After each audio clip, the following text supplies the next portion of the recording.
விவசாயத்தை காப்போம் ஊக்குவிப்போன்னு சொல்லுவோம். ஆனால் விவசாயி வீட்டில் போய் பார்த்தா அங்கே ஒரு பையனுக்கு கல்யாணமே ஆயிருக்காருங்க. என்னன்னு கேட்டால் விவசாயி பொண்ணு தர மாட்டாங்களாம்மா. ஒரு விவசாயி விவசாயத்தை பண்ணணும்னா பொறுமையாக இருந்தால் தான் விவசாயத்தை பண்ண முடியும்.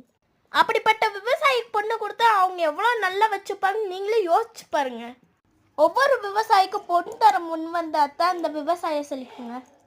நம்ம இன்ஜினியரு டாக்டரு தேடி தேடி பொண்ணு கொடுத்தா விவசாயிங்க எப்போ கல்யாணம் பண்ணுறதுங்க? இப்போ இருக்க விவசாயிகள்லாம் படிச்சிருக்காங்க, குறைஞ்சது ஒரு டிகிரியாவது கையில் வச்சுருக்காங்க. ஆனால் விவசாயம் பண்ணணும்னு ஒரே ஆசையினால் கல்யாணம் பண்ணாமல் இருக்காங்க. விவசாயம் வீட்டில் இருக்க பொண்ணுங்களே விவசாயிகளை கல்யாணம் பண்ணிக்கிறாங்க. அவங்க என்னங்க தப்பு பண்ணாங்க விவசாயம் பண்ணுறதை தவிர? இனிமேலாவது நம்ம விவசாயிகளுக்கு பொண்ணு கொடுக்க முன் வரணுங்க.